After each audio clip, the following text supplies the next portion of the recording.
சிறப்பு பேருந்துகள் இயக்கப்பட வேண்டும் எனவும் பேருந்துகளை முறையாக பராமரிக்க வேண்டும் எனவும் அரசுக்கு பொதுமக்கள் கோரிக்கை வைத்துள்ளனர்.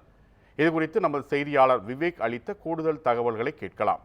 போக்குவரத்து என்பது பொதுமக்களுக்கு தற்போது அத்தியாவசிய தேவைகள் ஒன்றாகவே கருதப்படுகின்றது. அதன்படி கல்லூரி செல்லும் மாணவர்கள், பள்ளி செல்லும் மாணவர்கள், வேலைக்கு செல்பவர்கள், விவசாயிகள் என பல்வேறு தரப்பினர் தங்களுக்கு தேவைக்காக பல்வேறு இடங்களுக்கு போக்குவரத்து தற்போது பயன்படுத்தி வரக்கூடிய சூழ்நிலையில பேருந்துகள் மிக அத்தியாவசியமாக பார்க்கப்படுகின்றது. அதன்படி இந்த முக்கிய காரணமாக பேருந்துகள் எந்த அளவிற்கு ஒரு முக்கியத்துவத்தை அளித்து பொதுமக்களுக்கான சேவைகள் அளித்து வருகிறது என்பது குறித்தான் தற்போது நியூஸ் ஆன் தமிழ் சார்பில் இந்த கலாய்வு நடத்தப்படுகின்றது. அதன்படி பார்த்தீங்கன்னா கடலூர் மாவட்டத்தை பொறுத்த வரைக்கும் கடலூர் மாவட்டத்தில் 9 சட்டமன்ற தொகுதிகள் உட்பட்டது. இந்த கடலூர் மாவட்டத்தை மட்டுமே கிட்டத்தட்ட தமிழக அரசு பேருந்துகள், அதாவது 551 பேருந்துகள் தமிழக அரசு சார்பில் இயக்கப்படுகின்றது.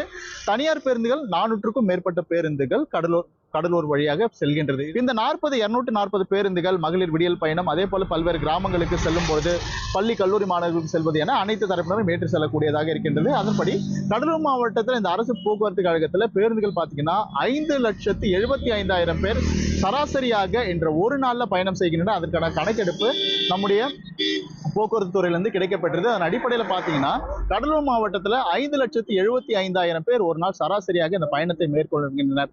அதன்படி இந்த தினசரி இந்த பேருந்துகள் பயணம் மேற்கொள்ளும் பொழுது பல்வேறு பிரச்சனைகள் சந்திப்பதாக தெரிவிக்கின்றனர். அதன்படி முக்கிய பிரச்சனையாக இருப்பது நேரத்திற்கு பேருந்துகள் வருவது கிடையாது என்ற ஒரு முக்கிய கருத்தை அவர்கள் தெரிவிக்கின்றனர். அதுபடி தமிழக அரசு தற்பொழுது கொண்டு வந்துள்ள இந்த விடியல் பயணம் காரணமா பல்வேறு இடங்களுக்கு பேருந்துகள் செல்லக்கூடிய சூழ்நிலையில அந்த பேருந்துகள் அதிக அளவில் மகளிர் இருக்கக்கூடிய இடங்களில பேருந்துகள் நிறுத்தப்படுவதில்லை எனவும், அதே போல முதியவர்கள் வேறொரு யாரும் இருந்தால் கூட அந்த இடத்துல அவர்கள் நிறுத்தப்படும் பொழுது அங்கு வந்து பேருந்துகள் நிறுத்தப்படாமல் உள்ளதாகவும், பல்வேறு இடங்களில் அந்த பேருந்து நிலையத்தை விட்டு மேலும் பல்வேறு தூரங்களுக்கு சென்றுதான் அந்த பேருந்துகள் நிறுத்தப்படுவதாகவும் பல்வேறு குற்றச்சாட்டுகள் வைக்கப்படுகின்றது. அது மட்டுமன்றி கடலூர்ல மக்கள் தொகை பொறுத்த அளவுக்கும் அதிக அளவில் 4 மணிக்கு மேலாக அந்த பள்ளிகள் விடுபடும் பொழுது அதிகமாக பள்ளி கல்லூரி மாணவர்கள், அதே போல வேலைக்கு சென்று வருபவர்கள் என அனைவருமே ஒரே நேரத்தில் செல்வதால பள்ளி மாணவர்களுக்கும் கல்லூரி செல்லக்கூடிய மாணவர்களுக்கும் பல்வேறு போக்குவரத்து பிரச்சனைகள் சந்திப்பதாகவும், அதே போல விபத்துகளால் உயிரிழப்பு ஏற்படுவதாகவும் பல்வேறு குற்றச்சாட்டுகள் இருந்தது. கடந்த சில தினங்களுக்கு முன் கூட கடலூர்ல ஒரு பள்ளி மாணவர் உயிரிழந்தார். இது போன்று பல்வேறு பிரச்சனைகள் தொடர்ந்து நடைபெற்று வரக்கூடிய சூழ்நிலையில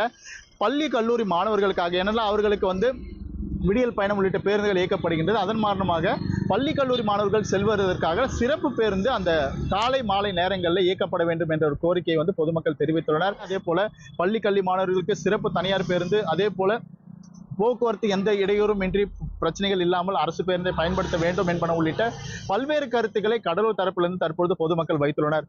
விவேக்குமார், நியூஸ் ஆன் தமிழ், கடலூர்.